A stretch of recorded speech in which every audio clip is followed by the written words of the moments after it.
Hi, I'm Anaphils, your resident Anaphile, here to give you your fix of anime philosophy. Today's Phil file will feature Dandadan, Episode 1, a story that blends the bizarre with heartfelt moments in a world where aliens and ghosts collide. We'll dive into how two unlikely characters discover deeper, more genuine connections through their quirks and what that tells us about being true to ourselves. If you're as excited about anime philosophy as I am, consider subscribing, liking this video, and sharing your thoughts in the comments below. Now let's get started. Dandadan kicks off with an explosive start, introducing us to Momo Ayase, a seemingly popular girl who, at first glance, seems to have it all together. But underneath, she's dealing with the pain of rejection. After a heated argument with a guy who's demanding something outrageous from her, Ayase, furious, tries to kick him in the face. This moment shows Ayase's fiery nature. She's someone who fights back. But when the guy strikes her in return, it's a harsh reminder that she, too, can be vulnerable. The next day, she's at school, sulking and confiding in her friends about how she just lost her first boyfriend. It's not just teenage drama. It symbolizes her longing for a genuine connection, something she thought she had found in a guy who looks like the strong, silent type, much like her ideal man, the actor Ken Takakura. Her friends laugh at her, saying guys like that don't exist anymore. The rejection stings, and you can tell Ayase is searching for something real beneath the surface. Speaking of real connections, do you think today's relationships are shaped more by looks or by genuine shared interests? Drop your thoughts in the comments below, and don't forget to like the video if you're vibing with this deep dive so far. While wandering the halls, Ayase notices Ken Takakura, yes, that's also the boy's name, a quiet, nerdy boy, getting bullied by a group of boys throwing paper balls at him while he reads. Seeing him reminds her of the vulnerability she felt earlier. Instead of standing by, she sits down next to him, staring the bullies away. It's a small but significant moment. Ayase can't bear to see someone else alone in their suffering, even if it's someone she doesn't know.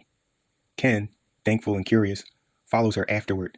He tells her, "I know why you talked to me twice," thinking she must share his passion for the occult.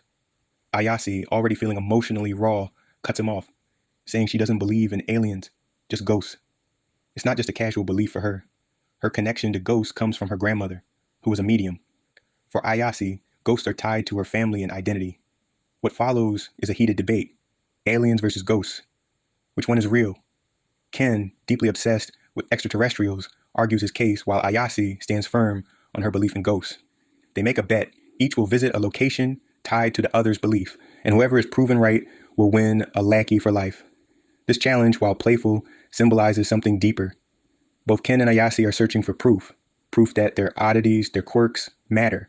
But what they're really searching for is connection, a way to validate their beliefs and identities. Things get wild when they arrive at their respective locations. Ken encounters a terrifying ghost, an old hag with wild white hair and a red twisted face, while Ayase gets abducted by aliens. And not just any aliens.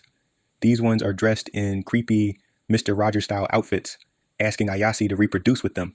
It's absurd and unsettling, but it mirrors society's pressure to conform, to fit into uncomfortable molds just to form connections. In the heat of the moment, Ken, now possessed by the ghost he encountered, comes to Ayase's rescue through her phone. But it's not just Ken who saves the day. Ayase recalls a memory from her childhood, one that ties into her belief in ghosts.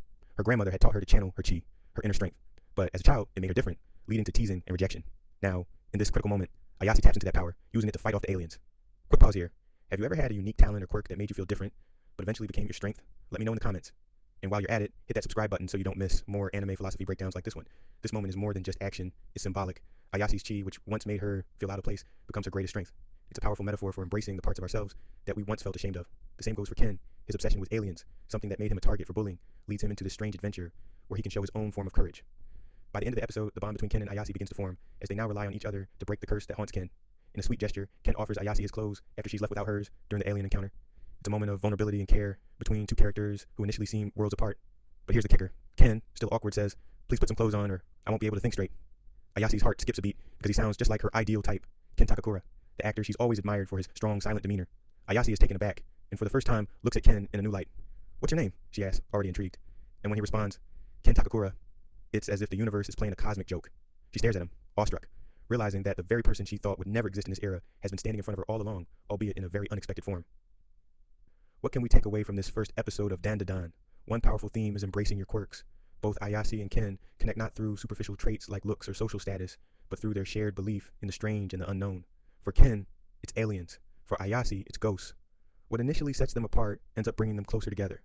Ayase's chi, a symbol of her inner strength and identity, reflects a universal truth. The parts of ourselves that we often hide or feel ashamed of can become our greatest assets when we embrace them.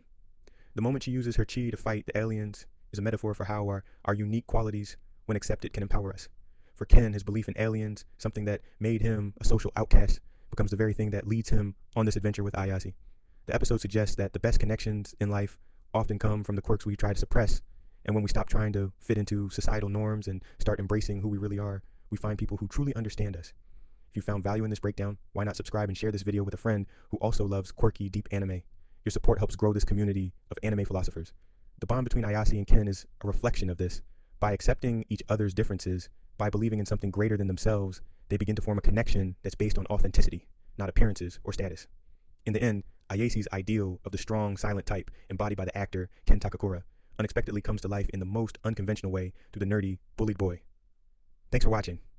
If you're loving the anime philosophy reviews, hit that subscribe button, drop a like, and share your thoughts in the comments. What do you think about the dynamic between Ayase and Ken? I'd love to hear from you. Stay tuned for more epic content, and until next time, stay philosophical.